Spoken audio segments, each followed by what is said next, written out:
نبی اکرم صلی اللہ تعالی علیہ وآلہ وسلم نے ایک جماعت سے پوچھا، فرمایا کون ہو بھائی تم لوگ؟ عرض کی یا رسول اللہ مومن ہے۔ حضور علیہ الصلوۃ والسلام نے فرمایا تمہارے ایمان کی علامت کیا ہے؟ پھر غور کریں، حضور علیہ الصلوۃ والسلام نے فرمایا تم کون ہو، تم لوگ کیا ہو، اپنا عقیدہ واضح کرو۔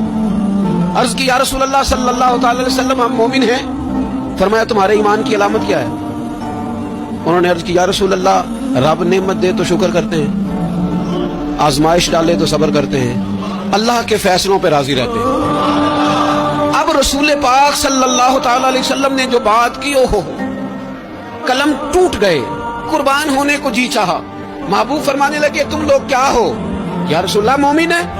تمہارے ایمان کی علامت کیا ہے؟ حضور علامت یہ ہے کہ رب کی رضا پر راضی رہتے ہیں، مصیبت ڈالے تو صبر کرتے ہیں، اگر کبھی مشقت آ جائے تو صبر کرتے ہیں، اگر وہ نعمت دے تو شکر کرتے ہیں، گویا ہر حال میں رب کی رضا پہ راضی